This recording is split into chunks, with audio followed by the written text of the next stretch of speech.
Hello angels, welcome back to Ravi angels. ఇది Godavari special వంటకం అండి. పనస్తొన్నలతో హల్వా తయారు చేసుకుందాం రండి. కొన్ని పనస్తొన్నలను తీసుకొని లోపల ఉన్న గింజను తీసేసి మిక్సీ జార్లో వేసుకొని మెత్తగా గ్రైండ్ చేసుకోవాలి. మరొక స్టవ్ మీద బెల్లంని కరిగించుకోవాలి. ఇలా కరిగించుకున్న బెల్లం నీటిని నలకలు లేకుండా వడకట్టుకోవాలి.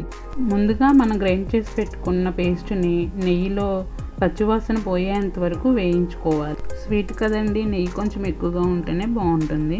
మధ్య మధ్యలో ఇలా ఉండలు కట్టకుండా కలుపుతూ ఉండాలి.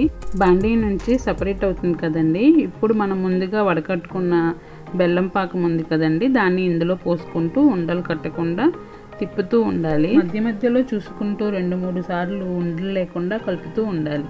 తరువాత వేరొక గిన్నెలో కొంచెం నెయ్యి తీసుకొని దాంట్లో డ్రై ఫ్రూట్స్ దోరగా వేయించుకోవాలి. ఈ హల్వాలో డ్రై ఫ్రూట్స్ కొంచెం ఎక్కువ తీసుకుంటేనే టేస్ట్ బాగుంటుంది. ఇలా డ్రై ఫ్రూట్స్ వేసుకొని మరొకసారి బాగా కలుపుకోవాలి. తరువాత ఒక ప్లేట్లోకి నెయ్యి రాసుకొని ఆ ప్లేట్లోకి సర్వ్ చేసుకోవాలి. అంతేనండి, ఎంతో టేస్టీగా ఉండే పనస్తొన్నల హల్వా రెడీ అయిపోయింది. ఈ సింపుల్ స్వీట్ని మీరు కూడా తప్పకుండా ట్రై చేయండి.